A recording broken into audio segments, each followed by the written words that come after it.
अगर आपको लगता है कि इस तरह की भावनात्मक बातें करेगी और मेरा मन बदल जाएगा तो यह आपकी भूल है। मैं फैसला कर चुका हूँ। माँ जी, आप कोई होटल क्यों नहीं खोल लेती? एक गांव में हेमलता नाम की बढ़िया रहती थी, जो कि बेवा होती है। एक दिन एक गरीब लड़का हेमलता के पास आता है और बोलता है, ऊपर वाले के नाम पर कुछ खाने को दे दो माई, 2 दिन से कुछ नहीं खाया।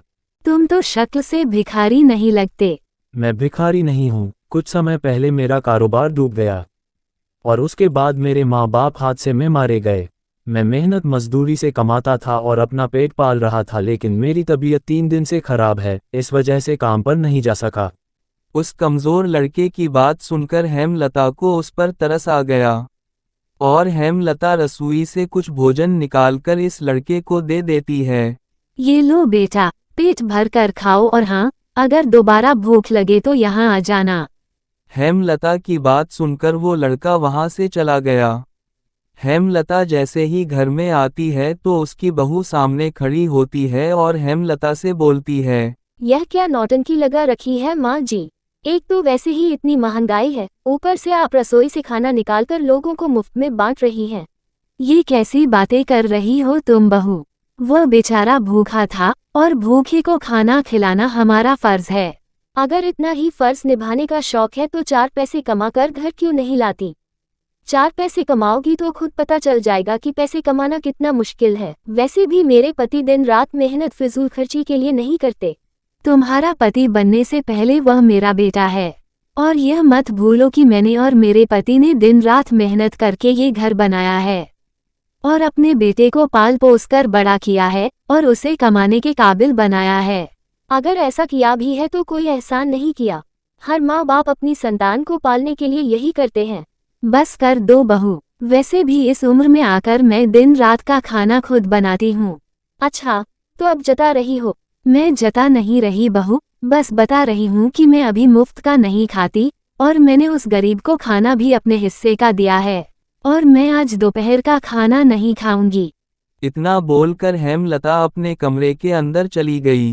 रात को जब राधा का पति राजेश घर आया तो राधा बोलती है, सुनिए जी, मैं और माँ जी अब एक साथ नहीं रह सकते। अब क्या हुआ राधा? क्या हुआ? अरे ये पूछो कि क्या नहीं हुआ।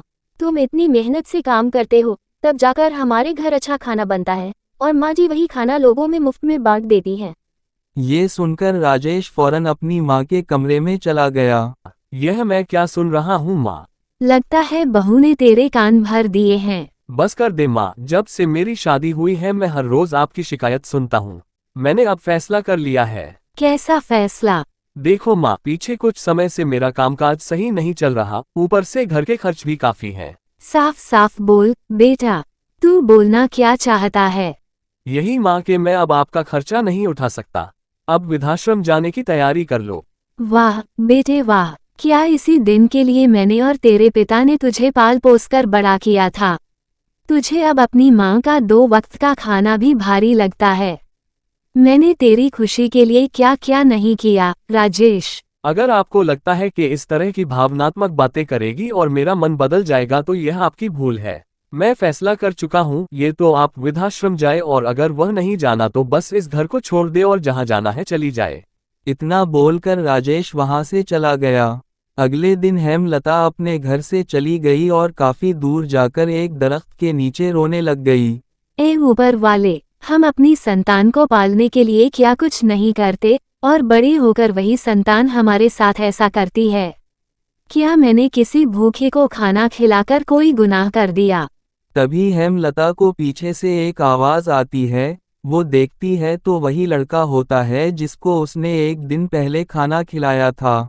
कुछ नहीं बेटा, बस अपनी किस्मत पर रो रही हूँ। नहीं, बात कुछ और है। मैंने आपको ऊपर वाले से शिकायत करते हुए सुना, क्या बात है? हेमलता इसको सब बात बताने लगी। सच तो यह है कि जिनके पास माँ होती है उनको माँ की कद्र नहीं होती। आप मेरे साथ मेरे घर चलिए। नहीं नहीं बेटा, मैं तुम पर बोझ नहीं बनना चाहती, तुम पहले से ही काफी परेशान हो। आपने ऐसा बोलकर मेरा दिल तोड़ दिया माँ जी। कल मैं काफी परेशान था पर आज नहीं। मैं घर में अकेला रहता हूँ, मुझे भी अपनी माँ की काफी याद आती है।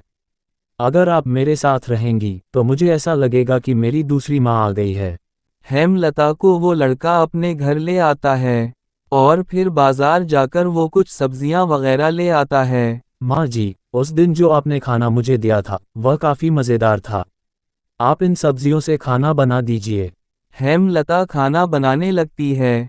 वो खाना लड़का खाता है और बोलता है, आपने खाना काफ़ी मज़ेदार बनाया है। अच्छा, ये बताओ तुम्हारा नाम क्या है? मैं भी कितनी पागल हूँ कि अभी तक नाम ही नहीं पूछा। मेरा नाम किशन है। माँ जी, आप कोई होटल क्यों नहीं खोल लेती? होटल खोलने के लिए पैसों की ज़रूरत होती है। माँ जी, आजकल तो टिफ़िन के ज़रिए खाना डिलीवर किया जाता है। क्यों न माँ जी, आप भी गांव में टिफ़िन का काम शुरू कर दें। हमारा टिफ़िन कौन लेगा बेटा? आप परेशान क्यों हो रही हैं? मैं ऑनलाइन काम को समझता हूँ। मैं एक वेबसाइट बनाऊंगा और जो भी हमारी वेबसाइट देखेगा वह हमसे संपर्क करेगा और हम उसे टिफ़िन दे देंगे। और 2 गरीब होंगे, उनको बस 10 रुपये में एक टिफ़िन देंगे और दूसरों को 100 रुपये में। चलो ठीक है बेटा। किशन ने अपना घर गुरुए रख दिया और इन पैसों से राशन ले आया। माँ जी, ये लो राशन, इससे अच्छा सा खाना बना दो और टिफ़िन में पैक कर दो। हेमलता खाना बनाती है। बेटा, ये खाना खराब न हो जाए। नहीं, नहीं माँ जी, मैंने दादी अम्मा के नाम से वेबसाइट बनाई है। मुझे यकीन है अभी थोड़ी देर में किसी न किसी की कॉल आ जाएगी। किशन यही बोलता है तो किसी की कॉल आ जाती है। किशन कॉल को उठाता है। जी, वह मैंने सुना है कि आप लोगों ने दादी अम्मा के नाम से टिफ़िन सर्विस खोली है। क्या आप लोग मेरे तक खाना ले आएंगे? जी जी, बिल्कुल, आप अपनी लोकेशन भेज दीजिए, आपके पास टिफ़िन पहुँच जाएगा। जी ठीक है, मैं लोकेशन भेज देता हूँ। किशन उस लोकेशन पर खाना लेकर जाता है। वो एक पुलिस वाला होता है।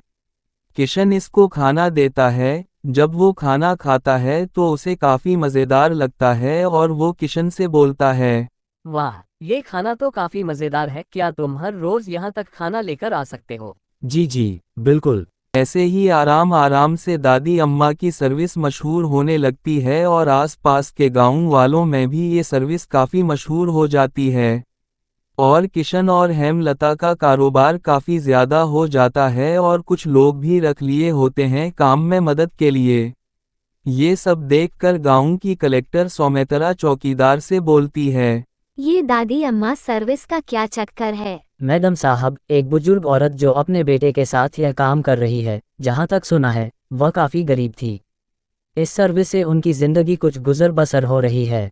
क्या आपने कभी दादी अम्मा का टिफ़िन खाकर देखा है? नहीं। फिर तो आपको खाना चाहिए, काफ़ी मज़ेदार खाना होता है। चौकीदार के बोलने पर सौमित्रा दादी अम्मा की सर्विस से खाना मंगवाती है। जब वो खाना खाती है तो बोलती है, अरे वाह, ये तो सच में काफी मजे का खाना है। मैंने सुना है कि यह गरीबों को बस 10 रुपये में एक टिफिन देती है। हमें इसकी मदद करनी चाहिए। सौमित्रा अगले दिन हेमलता के घर जाती है। तुमने ये सब इस उम्र में करके साबित कर दिया कि औरत किसी से भी कमजोर नहीं होती। मैं आपकी दादी अम्मा कंपनी को सरकार की तरफ से 40 लाख रुपए का चेक देती हूँ। चेक देकर वो वहां से चली गई। इन पैसों की वजह से और कारोबार की वजह से हेमलता और किशन के हालात काफ़ी अच्छे हो जाते हैं। वो एक काफ़ी बड़ा और खूबसूरत सा घर बनाते हैं और उनकी एक अच्छी ज़िंदगी गुजर रही होती है। एक दिन राजेश और राधा हेमलता के पास आते हैं। माँ जी, हमें माफ कर दें, हमसे काफी बड़ी गलती हो गई।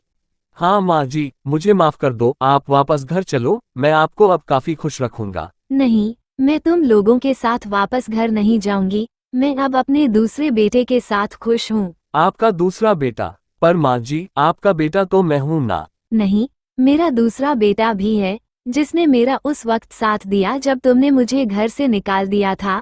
मैंने अपने दूसरे बेटे को बस एक वक्त का खाना खिलाया और उसने मुझे इतना प्यार दिया, और मैं आज जहाँ पर हूँ वह भी अपने दूसरे बेटे की वजह से है। और जिसको मैंने इतने ख्याल से पाला, खुद भूखी रही पर तुझे खिलाया, उसने क्या किया? मुझे घर से निकाल दिया। तुम दोनों यहाँ से चले जाओ, मैं तुम लोगों के साथ नहीं जाऊंगी। राजेश और उसकी बीवी वहां से चले जाते हैं और हेमलता अपने दूसरे बेटे के साथ अच्छी जिंदगी। वीडियो तो देख ली, अब चैनल को भी सब्सक्राइब कर ले ताकि ऐसी और अच्छी वीडियो आप तक आती रहे। और कमेंट करके जरूर बताएं कि आपको ये स्टोरी कैसी लगी। शुक्रिया।